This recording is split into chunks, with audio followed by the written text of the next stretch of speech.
Majestic sound.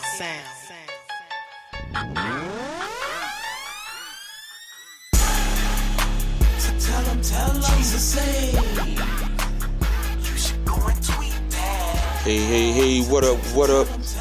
Well, Falcons family, I know it's a sad day. Cold, rainy day here, and a cold, hard loss by the Atlanta Falcons. That was a sad one. I can tell you, they say a man is not supposed to cry, but today, I think some tears was getting ready to come out of my eyes, losing the game in the way that we did. But shout out to Eric Berry. Listen, he would not give in to the reporters when he was being interviewed about being emotional coming here. But, it had to be an emotional day for him, going through what he went through with the cancer and such, and being cured of it, man. And coming in here today, scoring 8 points for his team today off a pick six before the half and a 2 points go-ahead win, basically, to make it 29-28 while the Falcons were trying to go for it on yet another failed two-point conversion. Now, that first two-point conversion, when they tried to give it to Devontae Freeman, I agree with that. I think we needed to go there.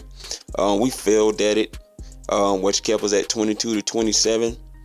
But to come back and get that win, and after your star wide receiver goes down, and then on the next play, Sanu goes down after that. And it's looking crazy, like how we're going to score. But shout out to Algie Robinson, man, for being able to get that touchdown for us before we got our crushing blow of that two-point conversion returned by Eric Berry. But, now we got to sit and see what Tampa's going to do, because New Orleans got their behinds waxed today by the Detroit Lions, who came in their house and beat them hands down. So now we're looking to see what Tampa Bay is going to do, to see if they're going to tie the record up with us at 75, or is the Falcons going to be able to hang on after that crushing loss today to the Kansas City Chiefs? We'll see how it goes, man. We all saw what happened today. Matt Ryan had a bonehead pick six where Eric Berry was basically able to bait him and follow his eyes over to Taylor Gabriel, picks that off and takes it to the house, and then again, another mess up with the two-point conversion. But we can't put it all on Matt Ryan, man. I understand Dan Quinn wants to coach a certain way, but it just let us know today that he doesn't quite have everything he needs quite yet to be able to do that. Now, maybe offensively, but defensively it's still not there. After we failed that 4th and 1, you expect your defense to come out and hold things down when you basically have the Kansas City offense on the 5 to 10 yard line, not only to watch the Kansas City offense to come down and score on us. That's not what you want to see. Defense is not there yet. Of course, we all know that. There's no big secret with that.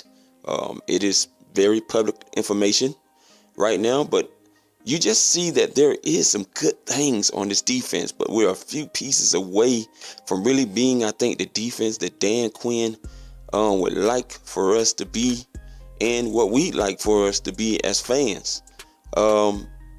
It was a weird day. How a game could be ugly with scoring that many points on both teams. It was ugly, man. It was still an ugly game. We were forced to have to make 2 field goals instead of punching it in.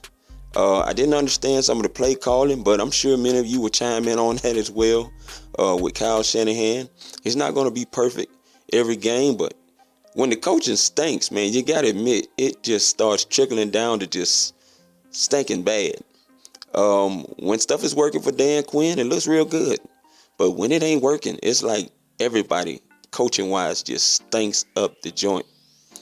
And that's just another case of what happened today. I'm still very nervous, though, when the Falcons' strategy to do what they did in the Philadelphia Eagle games with kicking those short kicks instead of kicking them out of the back of the end zone and allowing the team to the 25, they kicked the ball short, hoping that they can pin them down. Now, that did work a few times, but that'll really only work if your defense can get some good stops and help us get good field position.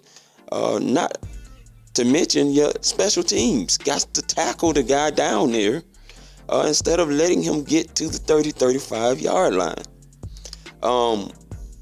We call a timeout when Kansas City wants to go for it on 4th and 1, only to watch Kansas City fake us out with a punt fake that we were not prepared for.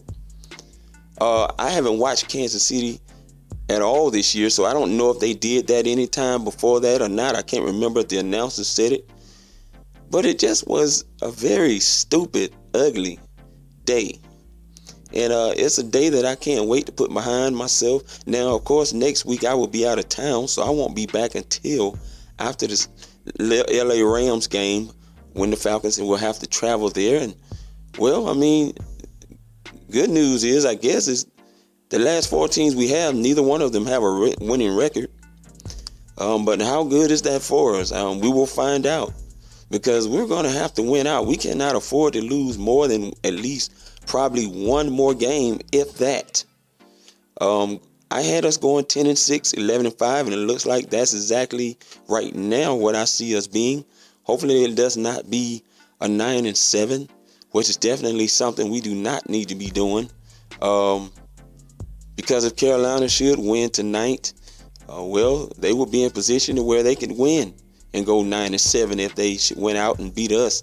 We definitely don't want that.